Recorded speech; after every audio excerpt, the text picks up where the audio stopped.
In 1914, Germany busted out its bid for world domination and all hell broke loose throughout Europe. They started dropping bombs on London, first from Zeppelins and then from airplanes. Strikingly, young Alfred Hitchcock's neighborhood, the Limehouse district, being near the water, was a prime target. 15-year-old Hitch was right there in the front row, watching the bombs fall, picking up the broken bits of china each time the building shuddered from a nearby explosion, having nowhere safe to go and wondering if he'd survive another day. Anyone would carry that trauma throughout the rest of their life, and Hitch, being an unusually sensitive and gifted young person, especially so. In fact, it was from these experiences that he developed his theories of suspense. He noticed that the Germans tended to drop two types of bomb, the noisy buzz bomb and the silent V2. Here's how he described it. I have split cinematic fear into two broad categories, terror and suspense. The difference is comparable to the difference between a buzz bomb and a V2. To anyone who has experienced attacks by both bombs, the distinction will be clear. A buzz bomb made a noise like an outboard motor, and its chugging in the air above served as notice of its impending arrival. When the motor stopped, the bomb was beginning its descent and would shortly explode. The moments between the time the motor was first heard and the final explosion were moments of suspense. The V2, on the other hand, was noiseless until the moment of its explosion. Anyone who heard a V2 explode and lived had experienced terror. On the screen, terror is induced by surprise, suspense by forewarning.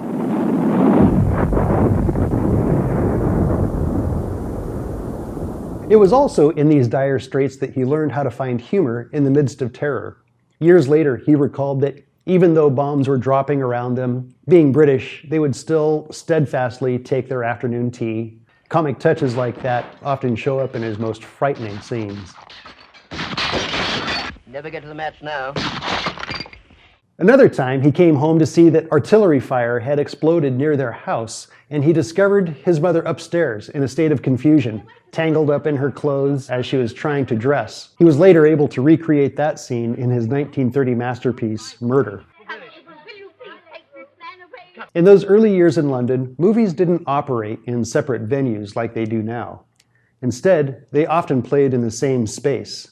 At the same time, actors also moved back and forth between theater and film, and if you lived in London, it was all local. Theoretically, you could see your favorite actor in a movie one weekend, and then go back to the same theater on Thursday and see her in a play, and then afterward, you might run into her at a restaurant. I think that situation got the wheels turning in Hitch's mind regarding the crossover and the differences between theater, film, and real life, whatever that is. In his early 20s, he also hooked up with the London Film Society. They were a bunch of intellectuals, critics, philosophers, avant-garde artists, communists, anarchists, dedicated to studying film as a way to put forward their agendas. Among its founders were novelist H.G. Wells and the economist Maynard Keynes, brilliant, left-leaning men who are not afraid of controversy. Other filmmakers included Michael Powell and Carol Reed. It was with the London Film Society that Hitch saw repressed films, such as Eisenstein's Potemkin, which had been censored because it promoted Soviet communism. Another time, they featured films made or written by women, including the highly controversial surrealist film La Coquille et le Clergyman by Germaine Dulac. Hitchcock was right there in the thick of it, soaking up their intellect, their balls-out left-wing politics. Like any good Cockney, he shared their suspicion of the upper classes. He was finding his tribe.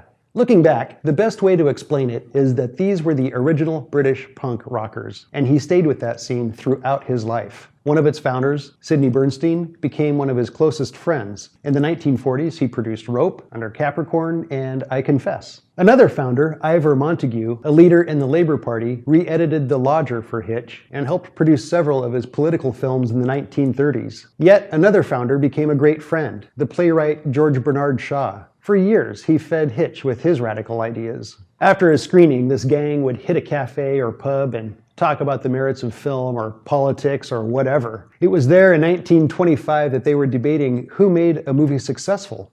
The stars, the producer, the publicists, the critics? Who? Hitch finally spoke up, saying, We, the directors, make a film succeed. Actors come and actors go, but the name of the director should stay clearly in the mind of the audiences. And thus was born Alfred Hitchcock, the auteur. He was 25. Across the channel, the Dadaists and the anarchists had turned Zurich on its head at the Cabaret Voltaire. In Germany, the Bauhaus was re-envisioning art and architecture, and the London Film Society was kinda sorta their British equivalent. Let's soak that in. Basically, young Hitch was a punk rock dude. I'd argue that he never stopped being that. And this group was pushing against a lot of British stodginess.